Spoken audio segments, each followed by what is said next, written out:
everyone to Autumn Challenge 5 here at Second Server Place in Pico Rivera, California. We are so glad to have you here to watch this wonderful local of ours in Southern California. I am Jesus Coronel. That is Ennis Geisler alongside me. We have round 1 set to go underway. And ladies and gentlemen, we are here for a good one. It's Hector Vargas and Ford Bartlett.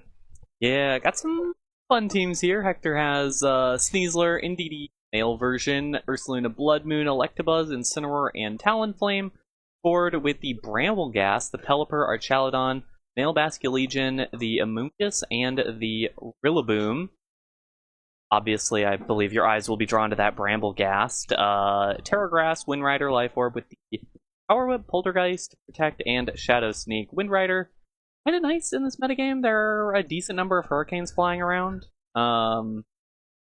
Obviously, the Self Tailwind to get that going as well. But it is also alongside this Basculegion is packing an interesting extra is Soak, which will allow the Power Whips to do a bit more damage to whatever Soak hits, as well as the Archaludon Electro Shots doing more damage to whatever it hits. Yeah, Soak's a very interesting move. You know, we've seen it from Generation 5 and onward. It is a move that turns its target to a water type, which we've seen it been cheesed before in formats past. And it does enable 3 grass types in this team, although effectively one of those grass types doesn't have a grass move, so Brambleghast, Rillaboom, Archaludon all get benefits from Soak. Hector piloting what is Carson Confer's Sacramento winning team with a bit of minor adjustments as Ford locks in his 6. Perhaps something like that Talonflame could go in hard for Hector because Ford has 3 Pokemon weak to flying types. Well, yeah, it's 3 Pokemon weak to flying types. It is 3 Pokemon weak to flying types indeed. We'll see. It is the dual wing beat on the Talonflame, so we'll see how much that actually is able to do. Alright, and here's Ford's lead. Pelipper, Archaludon. Hector going to lead the Electabuzz Ursaluna. So immediately off the bat, Hector has a speed advantage against both the Archaludon and the Pelipper, presuming this Electabuzz is trained to be super fast with that Electro Web. I guess it just comes down to whether or not Archaludon terrestrializes, because it does have a bit of trouble against that Life Orb boosted Earth Power under the most circumstances, and this Pelipper really can't combat this Electabuzz. Yeah, I really like how Hector decided to lead this out. I think it was kind of obvious for Ford to skew a little bit away from those grass types, but also go for rain, because Hector has really nothing to reset the weather or anything like that, so Ford can go pretty hard into the rain and not have to worry about it. And Hector, I think, kind of read that out and was like, okay, Archaludon, probably one of the weaker matchups here. Pelipper, obviously, I expect to see it immediately, and I think these two match up really well against that. The Electro Web will do a ton of damage against that Pelipper, and Earth Power, obviously, issue. Yeah, especially with the Electro Web, you're going to lower the Archaludon speed stat by 1, and this is just a safety net from Hector. Get rid of that ground weakness with the normal Terra to make sure that Water Ball doesn't get super effective damage onto the Ursaluna, and it's in fact not an Electro Web coming out from this Electabuzz, instead it's Taunt onto the Pelipper, and it can't use that Tailwind afterwards. Here's Electro Shot. So this will be a special attack boost, but if this is a Terra Read from Ford, it's going to do a lot of damage to that Ursaluna because the special defense stat's not the best in the world. And of course, it had to go for the Electabuzz because, well, it was a ground type before terrestrialization. I was going to say, that would have been the craziest flex of all time, calling that out and going for the... Alright, and here's a Blood Moon going to go hit the Pelipper and down to the Focus Sash. Yeah. So definitely this turn was definitely meant for Ford to say, okay, there's not a chance you just don't go for Electro Web, or I can just go for the Electro Web, set up a Pokemon in the back like Rillaboom or Basculegion in the back, and Hector just went ahead and said, no, you're not going to get that Tailwind up. Yeah, I think this is probably the best outcome for... I think Hector's in a good spot here, because I think an Electro Web here will be really nice, like an Electro Web, and again, we're kind of reading out the Archaludon's Terra or not Terra decision, but it is the Terra fighting Archaludon, meaning it is not one of those Terra types that's resistant to ground. You can still use that Earth Power and not be too worried that it'll be, like, useless. Yeah, it won't be as useless anymore because, well, Pelipper might take the fall from the Electro Web, meaning is Ursaluna now has a chance to go for Earth Power should it choose to, unless it's Hyper Voice. It's Earth Power, and there was no terrestrialization from Ford's Archaludon. It has an Assault Vest as well, and it is not enough to save it, though! And that was just raw power from this Ursaluna Blood Moon. Yeah, Bear does lots of damage. This is a real nice duo here, able to pick up that little bit of speed drop. It's very Fluttermane Chiyu at home. These two, you've got the spread slow damage. You have the big special damage with a ton of coverage. Yeah, speaking of coverage, Ford's last two Pokemon aren't going to be like the best suited for the situation where Electabuzz now can just redirect his Basculegion's Wave Crashes away or Soak potentially. Rillaboom pretty sure has to go for Fake Out here, so I think that Hector probably has to go for a Protect turn here. Both his Pokemon can protect the Electabuzz and the Ursaluna respectively.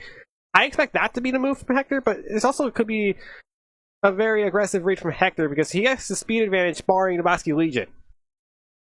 Yeah, I do think that at some point, I don't even know if Basculegion, like, it is Mystic Water, Basculegion, able to Wave Crash. It should be able to take out the Electabuzz with a Wave Crash here. But even if it does, I don't necessarily know what that's going to accomplish. Well, let's not Terra Water that calculation. With the Terra Water as well, I'm almost certain that's going to pick up the knockout. Well, it's going to knock out on both Pokemon because, well, not a lot of things survive Wave Crash boosted, Rain boosted, Terra Water, Wave Crash. We see a Fake Out come out as neither of Hector's Pokemon click Protect. Fake Out into that Ursaluna, so make sure it won't pull off a Blood Moon or a Hyper Voice this turn. Wave Crash into the Electabuzz does get the job done for this Basculegion to get it out of the way. Yeah, and Hector was in such a good spot leading into this that I don't think that's a problem. Obviously, the Ursaluna's not going to get to do anything. We'll have to see what Hector has in the back to kind of determine how good or bad this is. Because I think Hector's probably fine here. Because now the grassy terrain is taken away. Rillaboom's going to do a lot less damage now. And even if Indeedee just gets dropped by Wave Crash, I think it's totally fine because with the Unburden is back, and that will certainly outspeed the Basculegion. Yeah, it will be able to once the rain goes away because, well, there seems to even in the rain, Sneasler is going to with the Unburden. Sneasler. Yeah, Sneasler obviously going to be faster in the rain here. Here's Soak! We do get to see the Soak. That is fun. I'm glad we get to see that. Indeedee now transforms into a water type for this turn. Indeedee's going to launch an Expanding Force onto both the Basculegion and the Rillaboom. Does decent damage to both. Here's Bullet Seed. Going to bypass that Focus Sash and get a 2-hit KO. And that's big. But now all it hinges on is Hector's Ursaluna. I think this battle's over. I think if this is Hyper Voice, I think the battle's over. It is Hyper Voice. Let's see how much that does with the Life Orb and Terra normal boosts. Launches the attack. That is it. Hector takes game 1. Yeah, I really like how Hector played out the beginning of that game. And I wonder... It ends up being mind games for game number 2. Because I think Hector, just the Electabuzz... That lead that Hector had was really, really good into the lead that Ford had. And... it's a question of whether either of them wants to switch that up, because I don't think it's a terrible lead in a vacuum for Ford. It's just you have to find a way to get past that Electabuzz faster, I think. Maybe it involves like doing like a Protect turn 1 or something, just keeping the Pelipper around a little bit longer, or even just getting aggressive and trying to attack with the Pelipper turn 1. I was going to say, maybe there's a possibility that Basculegion ends up being in the lead, because even if Basculegion ends up in a really awkward position... Wait a minute, no, can't really do that if Electabuzz clicks Terra Dragon. Yeah, that's true as well. But that's just another mind game because, well, Basculegion and Rain will outspeed Electabuzz before Electroweb, meaning it will be able to one-hit KO it and force Follow Me or Terra. The question is just like, is that the right thing to do? Because I also think that's not the right thing to do. You know, there's an alternative method. It's like leading the Amoonguss gets Spore Pressure. I mean, yes, that gets stopped by Electabuzz. But that's just an alternative answer. Also, Rillaboom Fake Out's a great one. Yeah, I think Rillaboom Fake Out is one of the better options available here, although you also have to be concerned about the Indeedee, obviously. It's just... Ford's in a tedious position where it's like, you have the tools to win the game, but the problem is just like you're getting speed controlled right out of the gate. Yeah, the Electabuzz has really been the one of the stars of Regulation H, I think. And it's just because it's such a fast Pokemon for how much bulk and utility it brings. And so you're able to kind of get a lot of weird stuff done, along with just being a bulky Follow Me mon. I mean, that base 105 speed's nothing to scoff at. It's really, really fast. Outspeeds a lot of general Pokemon at base 100 speed, including International Champion Charizard. Yeah. Well, and not only does it do that, but there are a lot of Pokemon at outspeed without much speed investment, which is really nice if you want to go even higher in bulk. This is truly the regulation where Electabuzz and Magmar shine the best. Yeah. And it's basically becoming Regieleki at home. A little bit, yeah. Although Follow Me definitely gives it that extra thing that Regieleki absolutely doesn't. Yeah, no, that's like a whole different comparison. Here we go, ladies and gentlemen. Game number 2, 4 going to lead our Chaladon Rillaboom. So I see a game plan rolling for this Rillaboom, and Hector just going to go with what worked game 1. It's going to be Electabuzz Ursaluna again. So, alternative game plan that can happen is this Electro Shot. Obviously, you can switch out Rillaboom for Pelipper to get our Chaladon Shot, but that's probably not what I think is going to happen. I think what's going to happen is Ford probably is going to Bullet Seed his own or Chaladon for Stamina Boost and launch a Body Press. Yeah, we definitely mentioned the Rillaboom as an option. It could be that, or it could be early Fake Out pressure. I'm curious where that would be directed necessarily, but at the same time, like, if the Electabuzz doesn't... Now I gotta reconsider myself. Yeah, I don't really know. I think probably the side Bullet Seed. Well, the problem with the side Bullet Seed is it also gets Follow Me redirected. So... And there's a Ford Terra. So it's either going to be Rillaboom Fire or Chaladon the Fighting. That is our Chaladon the Fighting type, so that's two things here. First of all, it makes Earth Power not as menacing as before. Second of all, it boosts Body Press damage output, but it's going to depend on what this turn plays out to be. Electabuzz protects. Okay. I'm eyeing double protect from Hector because that's probably the safest thing you do out of the gate, and that's what happens. I really don't like that call because the side Bullet Seed, if that's the option here, yeah. Where did it target? Targeted your Chaladon. It's going to get at least 4 stamina boost. Will it get 5? Yeah, that's the problem here that I really don't like about this play is that you've just allowed a lot of setup. All right, there's 3. The advantage, however, I think, is that we get 5. Electro, yeah, it does get the 5. That was a crit, though. That's the thing, is that you do get the 5 boost, but Electro Web is still the fastest thing that is on the field, and Electro Web plus Hyper Voice probably just knocks out our Chaladon.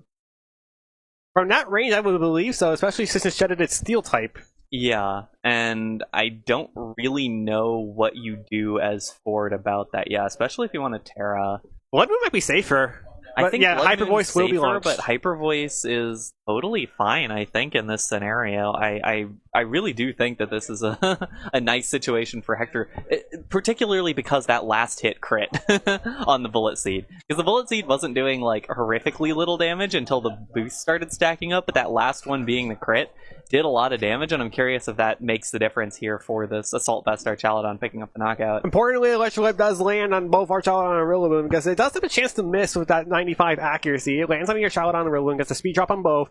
Our Chaladon now at maximum defense stat with that stamina boost. Here's Hyper Voice. This has to knock out for Hector. Will this, though? It is enough, and Rillaboom survives, but that is a lot of setup gone from Ford. Yeah, and I mean, that's not just the setup turn, but also the Terra is out of the way.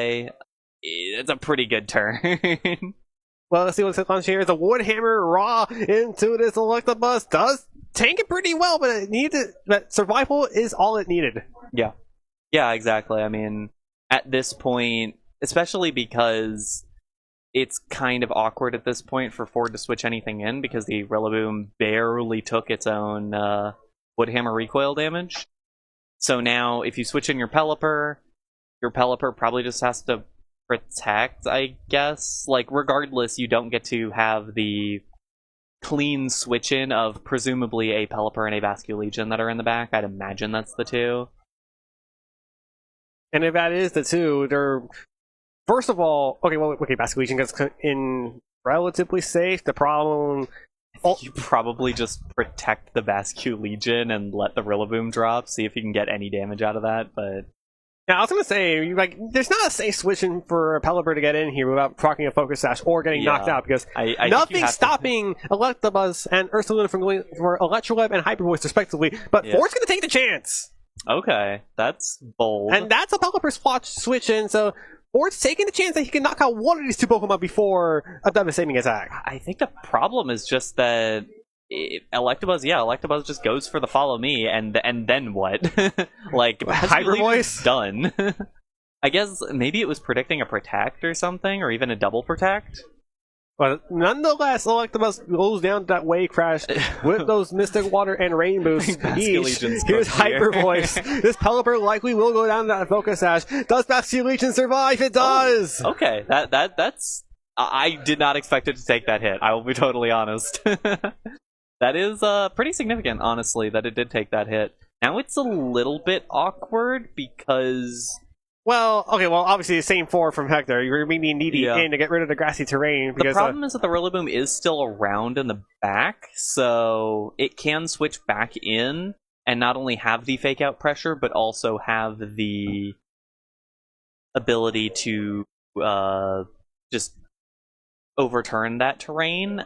This is actually a lot more awkward than I gave it credit for. I think Hector is still in a good spot because I think... Okay. Okay, Pelipper switching back into the Rillaboom to make sure Expanding Force becomes a single target move, but I still think the safe target is to target down the Basculegion, because I either have to protect or feint to its own Wave Crash recoil. I think you just, I guess the protect is fine here. You can't Master Specs in front of those 2 normal types. Yeah, exactly. It's Wave Crash into the Ursaluna to protect, unfortunately, so where did this Expanding Force launch if it was that choice? It could have also been a Trick Room from this Indeedee. No, Basculegion is going to go down. Okay. I don't hate how that played out for... Yeah, actually, no, that was totally fine for Hector, because now nothing can take down the Ursaluna. Ursaluna, I don't think those 2 Pokemon between them have 186 points of damage against Ursaluna, and they need to do that to not drop to... to not drop to a Hyper Voice. Yeah. And even if that gets through, then the Indeedee comes back in, clicks Expanding Force, and the game's done. Well, Indeedee's going to switch in to make sure it has permanent terrain control because, well, Rillaboom's now standing alone. Here's Sneasler as Hector's last Pokemon, as Ford probably figured out by now. Knockoff into the Ursaluna, going to knock out that Life Orb, although it's probably too late for that. I expect Weather Ball to be launched here into the Ursaluna as well. How much does it take it at 100 power and the stab? Boost it! It goes down, but I think this is still precarious position because now you got to deal with Psychic Terrain, Needy, Expanding Force, and Unburdened Sneasler. Yeah, it's absolutely still over. An effort was at least tried, at least. Yeah. I like the switch up. I like that Ford had a couple of different answers in game number 2, but Hector just played this really, really well. It's a great job of piloting this team here. Against a pretty standard... I mean, obviously the Brambleghast is unusual, but the other 5 are pretty common for Rain-type teams, and Hector seemed to just have a good game plan against it. This game is super over, though. Yeah, there's just like no way around this. Ford Bartlett tried his best to show off a couple of his old tricks. I mean, we did see the Soak Trick work, but it was far too late, and now we see the Body Press Trick work. I don't know if I would say that the Soak Trick worked necessarily. It certainly did pick up a knockout, although I think it would have... Because it already did... It did it in 2 hits to an Indeedee, and it had Loaded Dice Bullet Seed, so it would have just done it anyways, right? Who knows? Well, Dire Claw is going to knock out the Rillaboom. Pelipper protected, although I think it's stalling out the inevitable, which is going to be the Hector Vargas 2-0 here. Yep. And, let's see. Okay, and you know what the worst part about this is? Just like Ford tried his absolute best. Yeah, there's the cancellation. Hector's going to take it 2-0. Nothing more to say. You know, we've seen this team before from Carson Confer, and Hector piloted it to an equal degree. Yeah, truly, truly a great job with that team there. And also, I mean, playing a team... Because that was one of the issues with this team, is that you're playing a team that has 2 fire types against a pretty hard rain team, and just didn't bring those fire types at all. Kind of a... I'm not going to say very obvious 4 that were brought in both games, but brought the same 4 both games and never really had a whole lot of problems. It was just really well done. Yeah, really well done indeed. And Hector will win that round number 1 set. We'll take a first break here at the day. Don't go away, ladies and gentlemen. We'll have round 2 shortly.